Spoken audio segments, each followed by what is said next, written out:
Lugares de la geografía imaginaria. Son muchos los lugares que figuran en libros y en la mitología que nunca existieron.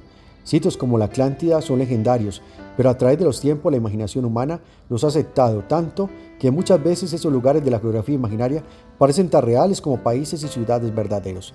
De hecho, muchos de ellos fueron la meta de exploradores de todos los tiempos, que pasaron su vida buscándolos. Los sitios de Gulliver.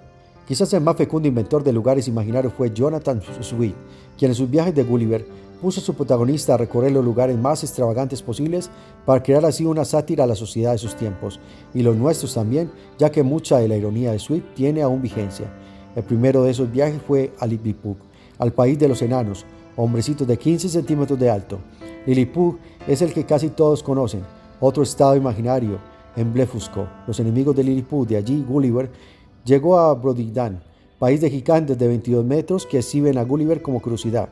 Cuando logra escapar, viaja a La Puta, una isla flotante de personas dedicadas a la música, la astronomía y las matemáticas, pero solo en forma teórica, ya que nunca consiguen lograr utilizarlas de forma práctica. De ahí pasa a Lagado, lugar dedicado a investigaciones científicas inútiles, tales como métodos de ablandar el mármol para convertirlo en cojines o extraer rayos solares de pepinos. Otros lugares visitados por Gulliver incluyen el país de los Houyhnhnms. Estos eran caballos dotados de inteligencia y la capacidad de hablar que tenían como esclavos a los Yahoo, seres humanos salvajes a los que los caballos doman. Yahoo sirvió para dar nombre a un conocido buscador de internet. Sanglia. Sanglia es una ciudad ficticia perdida entre las montañas de Tíbet, inventada por Jay Hilton en su novela Horizontes Perdidos.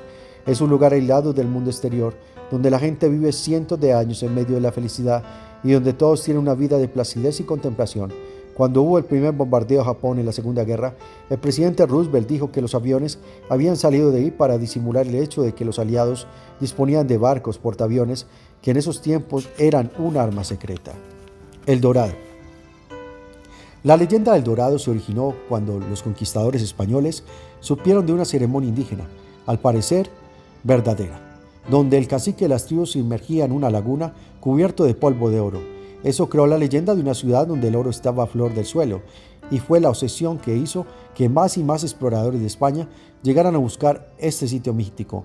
Puede decirse que fue el Dorado el imán que atrajo la conquista de América. Arcadia. Aunque sí hubo una Arcadia en Grecia, no es el mismo país mitológico, poblado por pastores donde se vivía en comunión con la naturaleza, en medio de la felicidad, que las leyendas del Renacimiento consagraron como si fuera verdadero. Las leyendas decían que Arcadia pertenecía al semidios Pan y que era lo que quedaba del paraíso terrenal. Los eglogas de Virgilio se ambientan en esa mítica Arcadia. Camelot. Camelot era el lugar idílico, la capital donde estaba la corte del rey Arturo y donde se desarrollaba la leyenda de este y de sus caballeros, de la mesa redonda. Era un sitio donde reinaba la caballerosidad y se originaba el deseo de aventura que dio origen a las historias de la caballería andante. Patagonia, la ciudad de los Césares. Una especie de derivado de la leyenda del Dorado, Patagonia, se suponía localizada en la parte sur de la cordillera de los Andes. Se llama también ciudad de los Césares porque quien la describió fue un tal Francisco César, quien afirmó que era un lugar de riquezas increíbles, pero quien salía de ella nunca encontraba el camino de vuelta.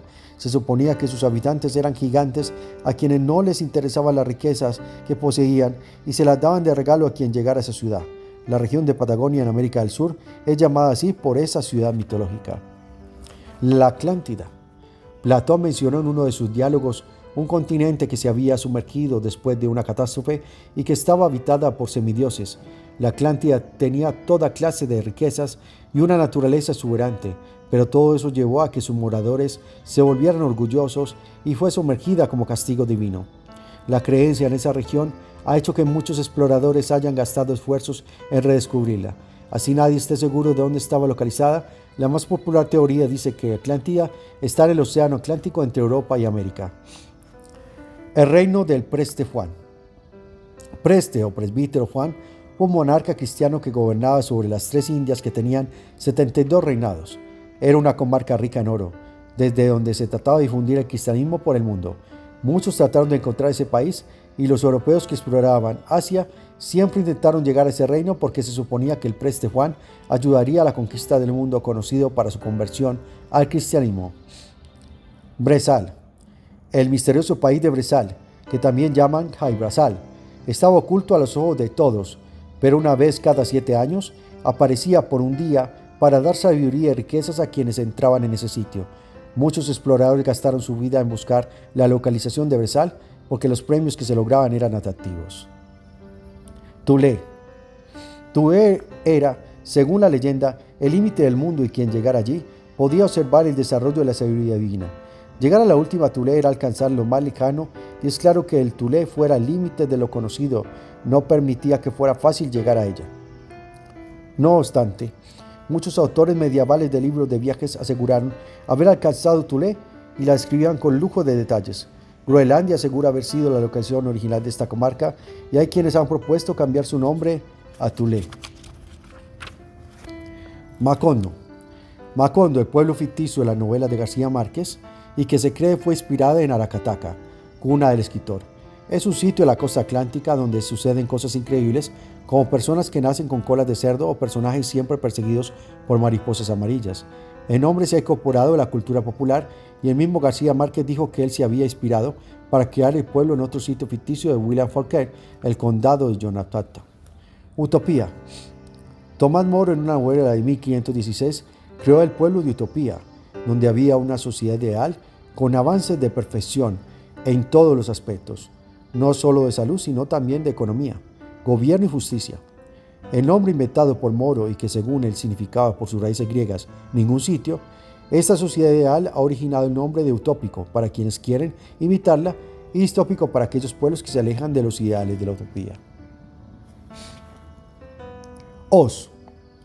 La tierra de Oz, donde vive un mago capaz de conceder todos los deseos, fue un sitio satírico creado por Frank Baum.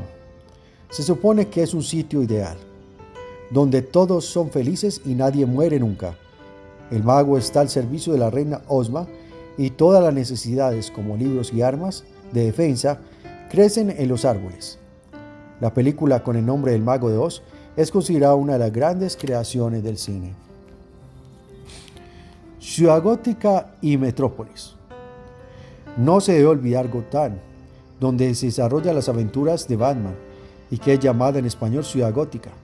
Es una mezcla de Chicago y Nueva York y es similar a su aspecto a otra ciudad de las tiras cómicas, Metrópolis, donde Superman se dedica igualmente a combatir el crimen.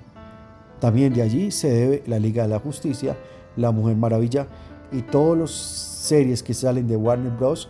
Con sus diferentes personajes. Es muy claro, contundente, que de aquí se derivan los términos de justicia, está el mal y el bien, y se lucha por unidad. Pero en el caso concreto se trata es de que el hombre llega a su ideal de ser el superhéroe. Derrotando sus egos, derrotando sus miedos, puede llegar a la verdadera riqueza y libertad.